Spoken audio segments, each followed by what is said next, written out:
listening to Give God 90, where we're not afraid of the tough biblical questions, because we will dig through the language, the culture, and the history to find the truth revealed in the words of our Creator. I wanna see the light.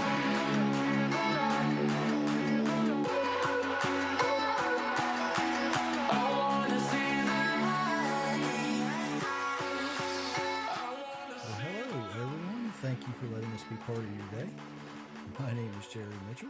Sitting next to me is the only person brave enough to even attempt to keep me on track. Myra's here with us. Hello, everyone. Thanks for joining us tonight. And lots of stuff going on in the world.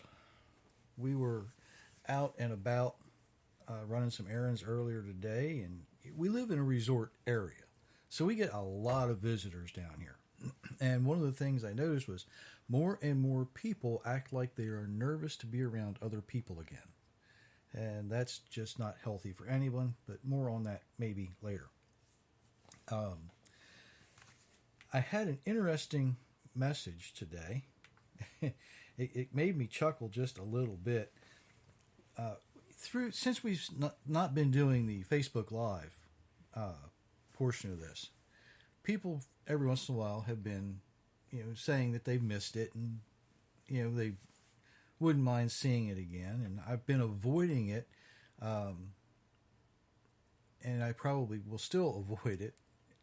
But I had a message today that someone's asked me if I was afraid to poke the bear and wind up in Facebook jail. Let me just say, I am not afraid to poke that bear. Not at all. But if I wind up in Facebook jail, then some of you are going to be missing out on getting the notifications when we go live, right? So I kind of avoid that. And just for the record, I have done things that make poking the bear kind of look like a toddler cuddling a stuffed toy, okay? Let me just put that out there. Me sticking my finger in the face of anything or anybody is nothing new. And when this next book comes out, you will probably be the first ones to realize that when you read it. So just be aware of that. Before we get into the fence sitting that I want to talk about tonight, I need to look at something else, because this comes up a lot. And when I say a lot, it comes up a lot, because people say, oh, I don't like to read the Bible because there's words in there. It doesn't seem right. It doesn't seem appropriate.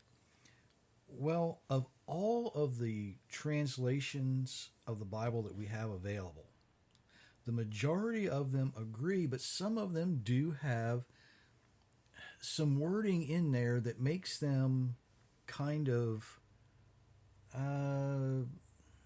weird to understand, maybe. Or it might lead us to a wrong understanding in the language that we have today. We're going to look at Psalm 47, verses 1 through 4, and you're going to read it first out of the King James, and then I'm going to comment on that just a little bit. Oh, clap your hands, all ye people. Shout unto God with a voice of triumph. For the Lord Most High is terrible. He is a great king over all the earth. He shall subdue the people under us, and the nations under our feet. He shall choose our inheritance for us, the excellency of Jacob whom he loved. Okay. Well, that does sound kind of strange. It kind of reads like our Creator is terrible, right? He's a terrible Creator. Somebody reading this today could look at this and say, well, that's really odd. David says, we're going to clap our hands and shout in the voice of triumph because God is just so terrible. That's obviously not what David means, right? But that's kind of what he's getting at. And he's going to subdue the people. That sounds a little conspiracist, doesn't it? It does. He's going to choose for us. Maybe a different translation would help. This time you're going to read it but out of the International Children's Bible. Clap your hands, all you people. Shout to God with joy. The Most High is wonderful. He is a great king over all the earth. He defended nations for us and put them under our control. He chose the land that we would inherit. We are the children of Jacob, whom he loved. So that gives us a little bit different feeling, right? But both translations are taken out of the exact same manuscript. You know, the King James about 500 years ago, and the International Children's Bible more recently in the last, I believe, 40 years. Now, the reason we need some resource material when we use the King James to study from, and it is the one with the most resource material, is because of the wording that's there. Language evolves. And the problem with an evolving language is definitions don't remain constant. In Webster's 1828 dictionary, if you look up the word terrible, it's defined this way: frightful, adapted to excite terror, dreadful, formidable, prudent in peace and terrible in war. The form of the image was terrible, according to Daniel 2:31. But listen to the next definition. Adapted to impress dread, terror or solemn awe and reverence. And Webster uses this from Deuteronomy 7:21. The Lord thy God is among you, a mighty God and terrible. In other words, they're not going to praise the terrible name. What they're going to do is praise the terrible name, the one that must be respected, the one that must be held with glory and majesty. The word terrible didn't always necessarily mean frightening in a bad way. Excellency is the same way. It's a state of possessing good qualities in an unusual or eminent degree. The state of excelling in anything. The excellency of Jacob would be his offspring. David's saying we need to praise the awesomeness of the Creator. He's not speaking of him like he's something to be terrified of. He's saying that we should respect his glory, his majesty, and his honor. That's what is going on here. And we need to be very, very careful when we're reading the Bible, because the language we might not understand today. And it probably made a lot more sense in the past when the people who used these words differently than we use them today understood their meaning. You know, take the English word cool. Well, it can mean chilly, right? But cool can also mean, hey, that's really neat. So as we look at these things, we have to remember the context that they were written in. Don't stop because you don't understand something. Figure it out. If it doesn't sound right, the chances are it doesn't sound right because the definition that you have currently is not the same definition that they used 500 years ago when it was translated first into English. There are other translations, and I know some of you folks out there are King James only, and that's fine.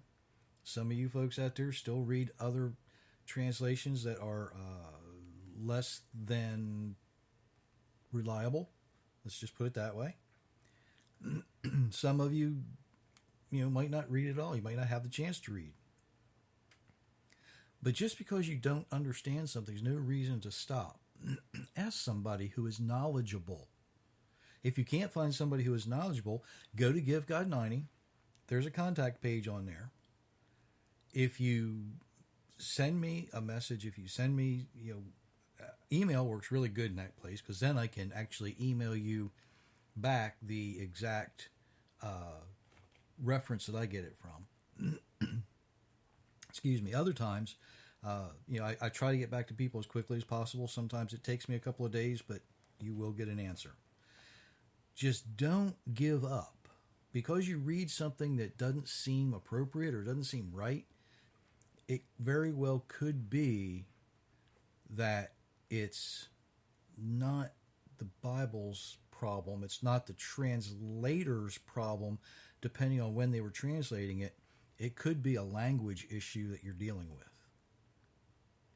And that is extremely important to work out. That's why I keep saying that biblical forensics is far more accurate than biblical hermeneutics, which is simply interpreting it. Because, you can interpret it differently than I might, and most people do. So, don't be afraid. Don't be afraid to find the answers. Now, moving on, I want to talk about people sitting on the fence. Believers have always had questions. They've always had the luxury of being able to take some time and say, is this really what's happening? Even Gideon took some time and he said, okay, I'm going to put this fleece out and here's what I want to happen. And when it happened, he wanted to be absolutely sure. So the next night he said, we're going to do this again, but we're going to switch it, right? The fleece was going to be dry and the dew was going to be on the grass that time. And it happened again. So now Gideon understood, okay, I'm not hearing it from me, I'm hearing it from you.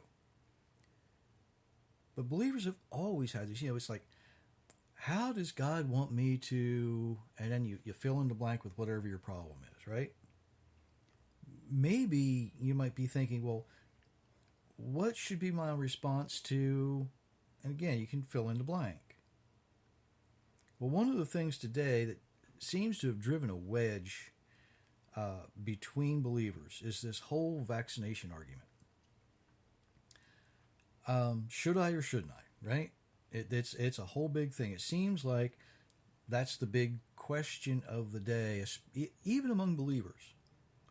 There are churches out there who are opening themselves up and they're letting the medical people come in and use their facilities. And there are other churches who are slamming their doors shut and saying, we don't want anything to do with that. Well, everybody is looking at the exact same information. Everybody has access to the exact same information. But you're just looking at it differently. It's no different than the creationist and the evolutionist. They're looking at the same fossils, but the evolutionist looks at a fossil and says, wow, can you believe it took millions of years to form this fossil? The creation looks at that same exact fossil and says, how awesome is God that he can keep a record of the animals that existed in the rocks before the flood, or during the flood, I should say. These were the animals that we had, roaming the earth at the time of the flood. That's what and they're looking at the exact same fossil, but they're looking at it from two different points of view. One person looks at vaccines and says, can you believe that the same God who allows the virus to exist has provided a way to prevent us from catching it from somebody or giving it to somebody else? Well, now we know that's not exactly the case, right? More on that in a second if I get to it. But somebody else looking at the exact same evidence says, because of sin, we have to live in a world where these viruses and these curses and these weakenings exist. And our Creator gives us a way to protect ourselves if we're willing to follow His instructions. They're putting their faith in the Creator instead of putting their faith in something made by man. And similar scenarios have happened in the past. This is nothing new. There are denominations, who promote abortions and homosexuality. Some even practice some pagan practices, kind of like yoga and Kundalini. And for those who don't know what that is, I'm not going to get into the Kundalini thing today. Some churches go so far as to celebrate Darwin Day. Some churches promote evolution. Some don't. They're looking at the exact same evidences, but they're seeing it from two different perspectives. Now, many believers we know are kind of in the middle on some of these topics. And that's not always a terrible place to be. They want as much information as they can get, right? They want to know everything about a topic before they decide which side of the fence they need to be on, right? They're kind of in the middle now. They're kind of sitting on that fence a little bit. And it's not just about the vaccines. It's about a lot of things. It's about things like abortion. It's about things like homosexuality. It's about things like, is yoga okay? I get that question a lot, believe it or not, because more and more churches are promoting that as a form of exercise. And there's a lot more to go to it that I'm not going to get into, like I said. Way back long ago, we can look at Elijah, and he had a similar situation that he came face to face with. He was dealing with some fence sitters in 1 Kings 18, and we're going to look just at a short portion of that, verses 16 to 24. So Obadiah went to Ahab and told him where Elijah was. Then Ahab went to meet Elijah. When he saw Elijah, he said, "Is it you, the biggest troublemaker in Israel?" Elijah answered, "I have not caused trouble in Israel. You and your father's family have caused all this trouble. You have not obeyed the Lord's commands. You have followed the Baals. Now tell all Israel to meet me at Mount Carmel. Also bring 450 prophets of Baal there, and bring the 400 prophets of Asherah to meet at Jezebel's table." So Ahab called all the Israelites and those prophets to Mount Carmel. Elijah stood before the people. He said, "How long will you try to serve both Baal and the Lord? If the Lord is the true God, follow him. But if Baal is the true God, follow him." But the people said nothing. Elijah said, "I am the only prophet of the Lord here, but there are 450 prophets of Baal. So bring 2 bulls. Let the prophets of Baal choose 1 bull. Let them kill it and cut it into pieces. Then let them put the meat on the wood. But they are not to set fire to it. Then I will do the same with the other bull, and I will put it on the wood, but I will not set fire to it. You prophets of Baal, pray to your God, and I will pray to the Lord. The God who answers the prayer will set fire to his wood. He is the true God." Now, did you catch all of that? Did you catch what? Here is Elijah, who says, "Look, I'm the only prophet of the Most High God left. And you call me a troublemaker?" Now, that's a little bit of a foreshadowing there, isn't it? Just a little bit. I am the only one left in the land, and you think I'm the troublemaker? In the land that Jehovah gave to us, and I'm the only one who's standing up for him, and you think I'm causing trouble? Yeah, well, history repeats itself, doesn't it? I like this story kind of for that reason alone, but it goes deeper than that. Elijah looks at the people and he calls it, "How long are you going to serve both Baal and Jehovah? You can't do it. You've got to pick one or the other. How long are you going to sit on the fence? What's it going to take? What is it going to take?"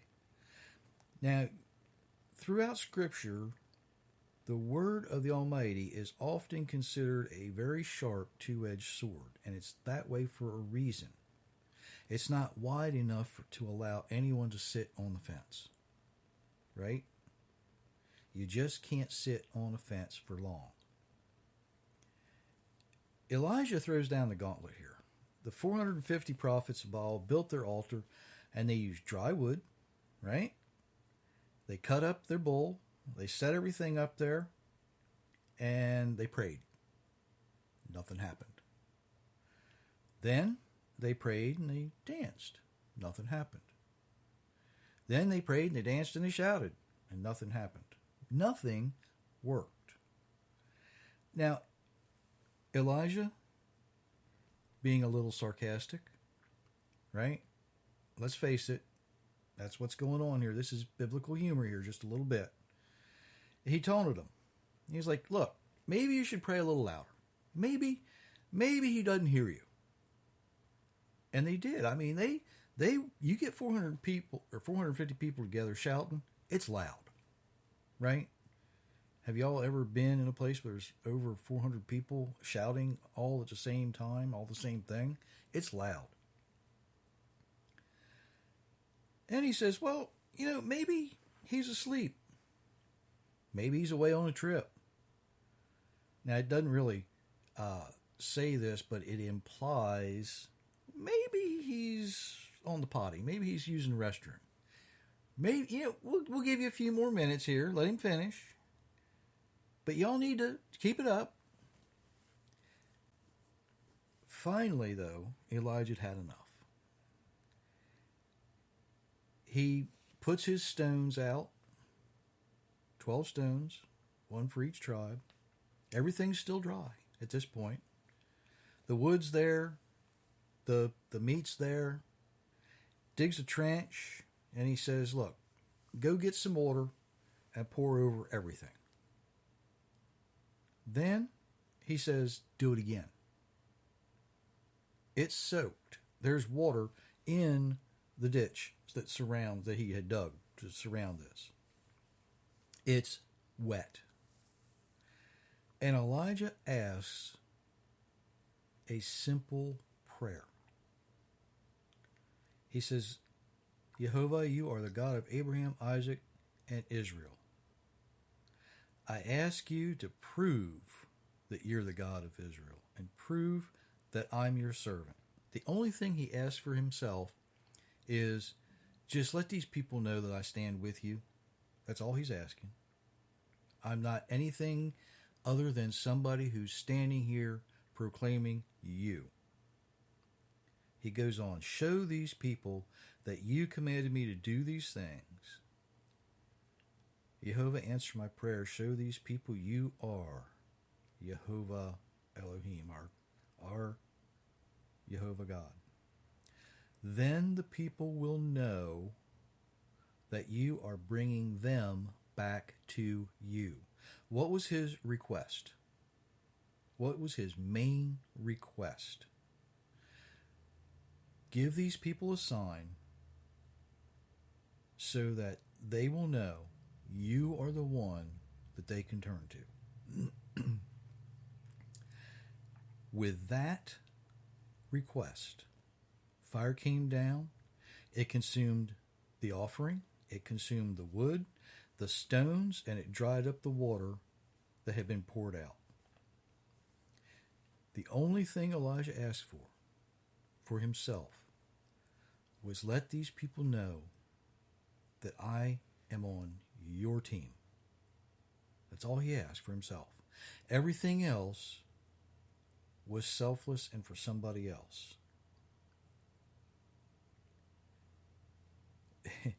It's amazing that when all of this happened and they understood what was going on, when they understood that they had the opportunity to turn back and repent, that's what they did. Because the false gods couldn't answer. They were praying to gods that could not answer. Now Elijah had some more work to do. He ordered the prophets of Baal to be captured and killed. And very shortly after that, some rain began to fall. And then it got a little heavier, a little heavier, a little heavier. Y'all can go read this. It's 1 Kings 18. You can see what happened there and why, if you back up a little bit. what's it going to take? What's it going to take to convince the people who are sitting on the fence today? What sign are they looking for? What will it take? What's it going to be? What do you need to see? What do you need to hear to repent? What are you waiting for? Why are you still on the fence? What's going on? Now, you can, without any trouble at all, for the majority of people who are listening to me, go to Give God 90, and you can start there and start to turn around your life, right? It's that simple. It's that easy. No muss, no fuss. What sign are you waiting for? What's it going to take? Well, when it comes to the vaccine, some people are saying, well, I need more information. I don't know. I'm not sure. Who are you going to trust? Are you going to trust your creator, or are you going to trust the researchers of who kind of may have started this whole thing? Not saying they did, just saying they may have. There's some interesting information that came out yesterday. And if you look at, and I'm specifically talking about COVID here and the Delta variant as well, we look at two very similar countries. One was put in lockdown and one was not. The country that was not put in lockdown has a vaccination rate of about 42% of their population. The other one has about 62%, is what they figure this week. Population of the country with 42% vaccination rate is about 10.2 million. The other one is 9.1 million. So there's about 1 million people difference. Size-wise, is not that much difference either. There was no mask mandate in the country that was 10.2 million with 42% of the population vaccinated, and never changed anything. The other country, you still have to wear a mask no matter if you're vaccinated or not. Everywhere you go, inside and out. In the last 6 weeks, the country who was never locked down, who has a 42% vaccination rate, a population of 10 million, with no masks, had 15 deaths in the last 6 weeks. The other country had 71. Now that's kind of odd. Now the country that never locked down and with a 10.2 million population is Sweden. The other country we're looking at in this set of statistics that I have here is Israel. Now that's hard for me to believe. Just a little bit. That's hard for me to believe. Not because I don't believe the statistics, but because you would think that in Israel they would be trusting God more than people. But we're not seeing it. That's not the way it's playing out in reality. There's more people, obviously, in Israel that, and now they're being forced to do it by the government. Okay, so there's probably a lot of people that are doing these things in Israel that don't want to be doing them. They may be skirting around some of their legal issues, maybe. Y'all know what I mean, right? They might not all be obeying civil law here. Let's just put it that way. But what's really and truly amazing to me is in two countries so similar in size that they can be so different in results. They can be very, very different in results. Now, I'm not saying that Sweden is closer to God than Israel. That's not my implication here. But I do have enough empirical evidence from the people who do put their faith in the Almighty and who have remained mostly healthy through this whole thing. They have maintained their proper dietary disciplines. They've maintained their proper work to rest ratio. Those folks stayed healthy. The people who have allowed themselves to become complacent were not healthy. So don't keep sitting on the fence and saying, well, I might do. You have to do what you feel is best. Sometimes you have to do what you have to do in order to just be able to go to work, right? Some of these places you have to do what you have to do just to go buy food. And a lot of, I wasn't going to go here, but I got to go here. A lot of people are saying, well, the vaccine's the mark of the beast. It is not the mark of the beast. It is softening you up to be prepared for it, but it is not currently what we would know as the mark of the beast. It's that simple. It's preparing you for it? Yes, absolutely. But it is not currently the mark. What the evil people of the world are doing is attempting to find out how many real, true followers of the Almighty we have left in the world. And we are being branded as troublemakers, at least in the United States. And I think everywhere. Because everywhere I can read where people are standing up against any type of what's the word I want to use? Any type, where they're putting up any resistance to what the science, if I use air quotes around science, says, they're being branded as troublemakers, dissidents, rebellions. Well, so was Elijah. So you're in good company.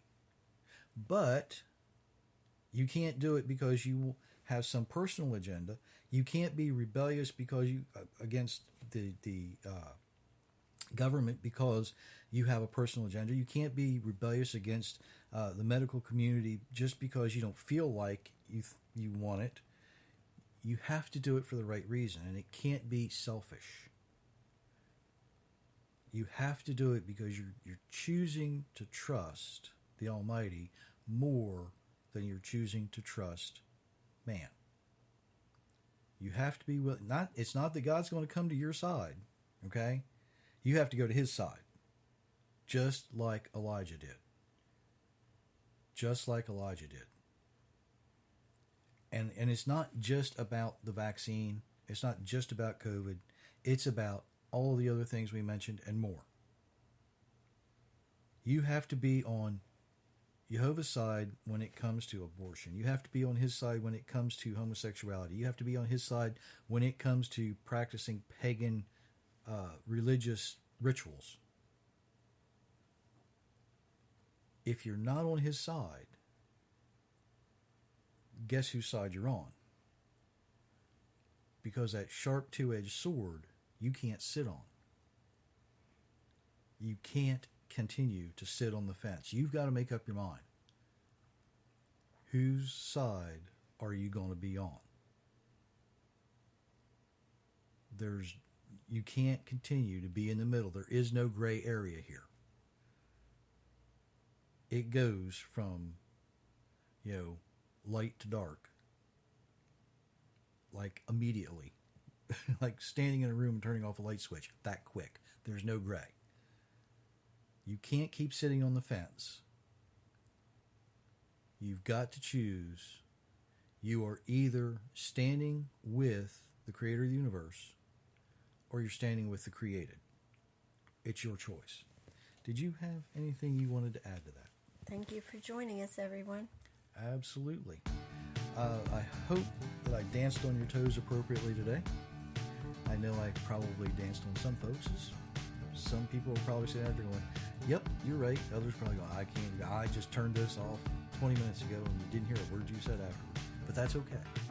If you like what you're hearing, you can don't forget the like buttons and the share buttons. We appreciate each and every one of you, and we will be back on Monday. Right? Monday morning, 10 a.m. Eastern. Till then, many, many blessings, everyone.